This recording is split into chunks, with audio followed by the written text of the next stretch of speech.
progression is never for the sake of progression, and effectiveness should never be for the sake of effectiveness when we're talking about human lives, particularly civilian lives. When we're talking about drones, we're talking about machines which fly so high in the sky, they can no longer be seen, heard, or detected. They fire anti-tank missiles faster than the speed of sound, and can't always be seen from around. But not only that, with new advanced cameras such as the Argos, can see entire cities in a single view, and get aimed down and shoot upon targets. But what is the problem with these, ladies and gentlemen? The problem is that we dispute that law is all about effectiveness, especially when we're considering the lives which we're dealing with in this case. We think without the loss of life, in our own example, we think that it's not all about looking for 100% way up, 100% accuracy. What we're talking about, and what they conceded, is that drones aren't 100% accurate. And as a result, this isn't about a way up of, hey, look, we're preserving our own soldiers, okay? It's a way up of whether or not we're willing to sacrifice civilians of other countries versus, okay, the soldiers we have of our own country who are consenting. And they might go on and on about you, trying to tell you how when soldiers go into countries, they're just as bad and that they shoot up civilians. But at least soldiers are able to make the way up on a count-by-count basis and discriminate between targets and what isn't targets. And because of that discriminating ability, we believe that soldiers are the only way we can engage in not only fair war, okay, but war which has a net loss in life. And that's what we're looking for. It isn't just about presenting the loss in life of our own country. This isn't a debate about this House is the US supports. This debate is this House supports. And if we're going to be looking at this House supports, it can't be like, oh no, we just want to prevent the loss of our own soldiers. This has to be a debate about how we can prevent the net loss of life. Which is why we can speak about soldiers. So, let's get into our matter.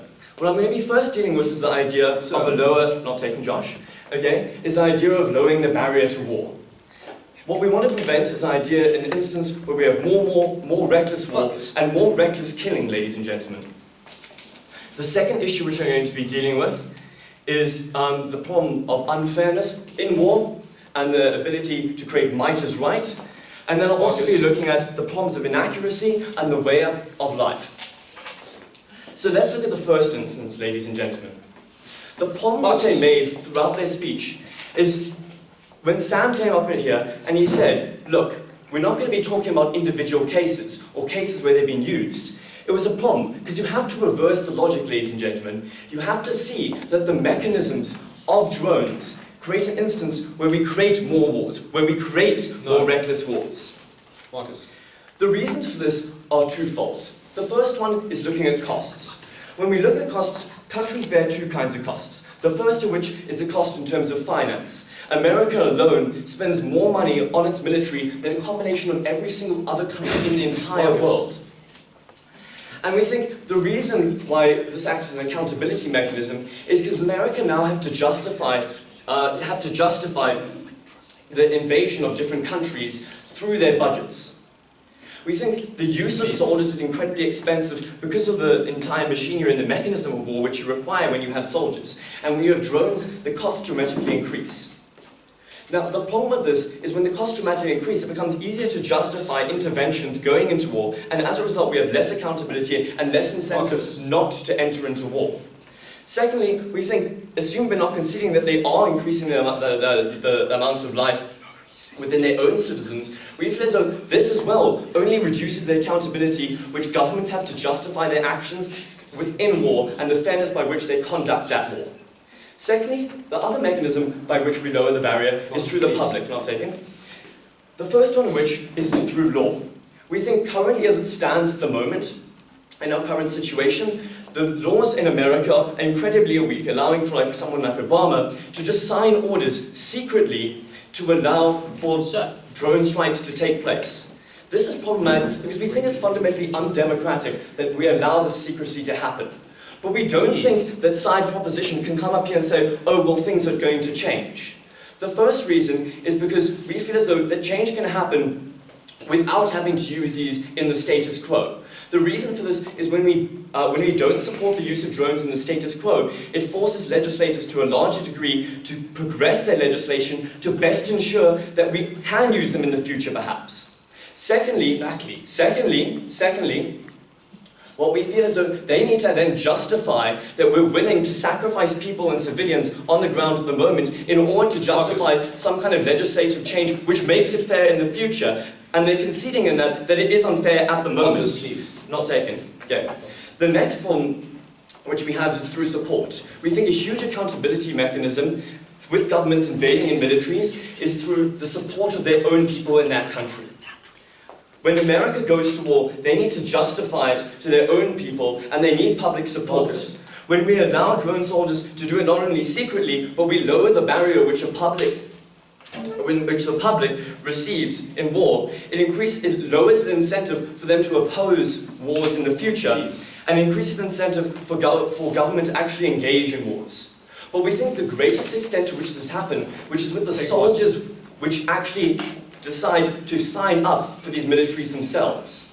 We think in order to engage in a war, a government needs to be able to convince its people that this is a just war, that this is a fair war, in order to get soldiers on the ground who are willing to fight those battles for them. When we no longer need those soldiers, we no longer need to justify it to the people who are supposed to be fighting for us. And as a result, we have an instance where when we lower the barriers to war and increase a situation where we not only have more war, but we have more reckless war and more reckless killing. Not taken. So, next we have a problem with accessibility of drones. We think drones in the status quo are incredibly expensive, requiring finances on countries, but more so than this, the technological advancement and also the trained people and individuals who are able to operate this. In the status quo as it is, it's only superpower and incredibly wealthy natures are able to afford these. As a result, we have a problem in the nation of disparity between the wealth and the poor, which is only increased under the situation of drones. I'll take you now, Josh.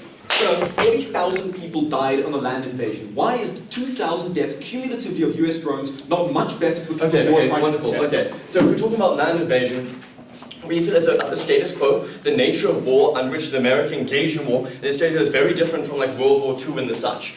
We feel as though when we're talking about Afghanistan and these kind of countries, we're not doing a way up of like sending 1,000 troops. We're talking about tactical teams who are highly trained, who are going into these instances and are able to make these rational decisions better than normal soldiers. And for them to characterize it otherwise is simply unfair.